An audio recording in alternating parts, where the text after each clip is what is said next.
నమస్తే, నేను మీ డాక్టర్ సతీష్ ఐఆర్ఎస్సీ మాట్లాడుతున్నాను. సమ్మర్ ఇంటర్న్షిప్కి సంబంధించి చాలా వీడియోస్ నేను చేయడం జరుగుతుంది. కోర్స్ మీరు చూసినా చూడకపోయినా నేను అలాగే చేస్తాను ఉంటాను. ఆల్రెడీ చెప్పాను కాబట్టి, నేను కమిట్ అయిపోయాను కాబట్టి ఒక 30-40 చేస్తాను. దాంట్లో ఆల్మోస్ట్ ఇప్పుడు వరకు 25 వరకు చేశాను నేను. సో ప్రాబ్లీ 30 వరకు కూడా చేసినాను. కొన్ని ఇంటర్నేషనల్ కూడా చేస్తున్నాను. సో ఆల్మోస్ట్ ఐఐటీస్ కొన్ని చేశాను, ఇంకా కొన్ని చేయవలసినవి ఉన్నాయి, కూడా చేస్తాను. ఎన్ఐటీస్ కొన్ని చేశాను, ఇంకా కొన్ని చేయవలసినవి ఉన్నాయి. అలాగే త్రిబ్రైటీస్ కూడా కొన్ని చేశాను, ఇంకా కొన్ని చేయవలసినవి ఉన్నాయి. ఐజర్స్ కానీ లేకపోతే ఐఏఎస్ బెంగళూరు కానీ అలా వరకు చాలా వరకు చేశాను. ఇంకా still will try to finish it of. ఎందుకంటే సంహవ్ ఈ ఇయర్ ఎందుకో సమ్మర్ ఇంటర్న్షిప్స్ మీద ఎక్కువ ఫోకస్ పెట్టాలని డిసైడ్ అయ్యింది. ఎందుకంటే ఒక్కొక్క ఇయర్ ఒక్కొక్క దాని మీద ఎక్కువ ఫోకస్ పెట్టాలి. లాస్ట్ ఇయర్ అడ్మిషన్ సంబంధించిన ఎగ్జామ్స్ గురించి బాగా చెప్పాను. సో ప్రాబబ్లీ అవి మళ్ళీ నేను రిపీట్ చేయక్కర్లేదు, పాత వీడియోస్ చూసుకుంటే సరిపోతుంది. ఎందుకంటే చెప్పింది మళ్ళీ మూడోసారి చెప్పడానికి అంత ఇంట్రెస్ట్ ఎక్కువ చూపించాను కాబట్టి. సో ఎన్ఐటీ సంబంధించిన రాయపూర్కి సంబంధించి ఆల్రెడీ వీడియో రిలీజ్ చేశాను నేను. ఇంతకుముందు కూడా ఎన్ఐటీ సంబంధించిన కొన్ని వీడియోస్ రిలీజ్ చేశాను. నా ఇప్పుడు ఎన్ఐటీ తెరిచి, అఫ్కోర్స్ ఎన్ఐటీస్లో కొంచెం బెస్ట్ ఎన్ఐటీ ఏదైనా చెప్పాలంటే మన ఇండియాలో తిరుచిరాపల్లి ఎన్ఐటీ తెరిచి డెఫినెట్గా మంచి ఎన్ఐటీకి అని చెప్పొచ్చు.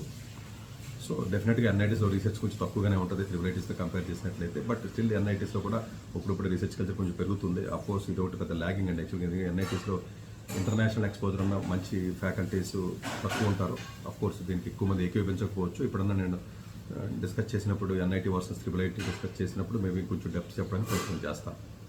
సో ఎనీవే అది పక్కన పెట్టినప్పటికీ కూడా ఎన్ఐటీ తిరుచిరాపల్లి ఏదైతే ఉందో డెఫినెట్గా సమ్మర్ ఇంటర్న్షిప్ పెట్టడం జరిగిందంటే దానికి సంబంధించి డిపార్ట్మెంట్స్ ఏమున్నాయి ఏంటి అని చెప్పారు. ప్రొఫెసర్స్కి మీరు మెయిల్ పెట్టుకోవాలి, ప్రొఫెసర్కి మెయిల్ పెట్టి ప్రొఫెసర్ కన్సెంట్ అది తీసుకోకపోయినప్పుడు మీరు పెట్టవచ్చు. బట్ జనరల్గా మీకు ఆల్రెడీ అన్నిటి తిరిచి చదివి కూడా చేయొచ్చు. డిపార్ట్మెంట్స్ ఏమున్నాయి ఏంటి అని మీరు తీసుకున్నట్లయితే వాళ్ళు ఏం చెప్తున్నారంటే గూగుల్ ఫామ్ ఇచ్చేసారు డైరెక్ట్గాను. ఆ గూగుల్ ఫామ్ ప్రకారం మీరు వెళ్ళినట్లయితే departments architecture, B Tech, BE architecture కూడా చేయొచ్చు. ఆర్కిటెక్చర్ డిపార్ట్మెంటు, సిఈ కాస్ department, chemical engineering, chemistry, civil engineering, computer application, computer science and engineering, electrical and electronics engineering, electronics and communication engineering, energy and environment, CEESAT అంటారండి అది. Humanities and social science, instrumentation and control engineering, management studies, mathematics, mechanical engineering, metallurgical and material engineering, physics, production.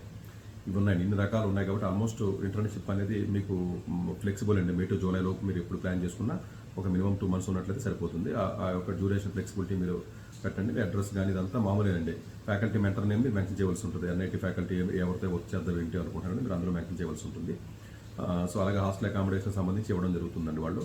Of course hostel accommodation తక్కువ ఉంటుంది. వాళ్ళు provide చేయకపోతే accommodation within 50 kilometers ఏదైతే ఉన్నాయో జనరల్గా అక్కడి నుంచి ప్రైవేట్ హాస్టల్ తీసుకోమని చెప్తున్నారు. బట్ అవి ఉన్నాయి, అది కూడా వాళ్ళు ఆప్ చేస్తున్నారు. ఒకవేళ క్యాంపస్లో కాకుండా వితిన్ 50 kilometers ఉన్న హాస్టల్స్ ఉన్నాయి. హాస్టల్స్ వాళ్ళు ఆల్రెడీ మీరు చేసుకోమంటున్నారు. స్టూడెంట్ సిగ్నేచర్ దీనికి ఇంపార్టెంట్ మనకు మేజర్గా.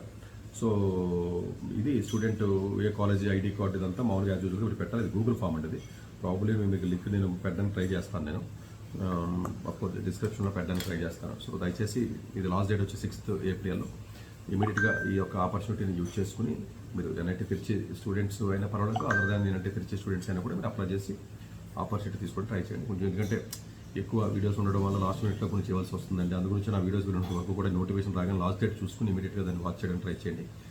మిగతా వాళ్ళకి ఎవరికైనా మీ ఇళ్ళలో కానీ మీ రిలేషన్స్లో కానీ ఎవరికైనా ఉన్నట్లయితే వాళ్ళకి కూడా ఇన్ఫార్మ్ చేసి ప్రాబ్లీ కొంచెం ఒక్క ఇంటర్న్షిప్ వస్తే మీకు ఆటోమేటిక్గా తర్వాత రీసెర్చ్లోకి వాటిలోకి వెళ్ళడానికి జాబ్స్కి వాటికి బాగా ఉపయోగపడుతుందండి. Thank you.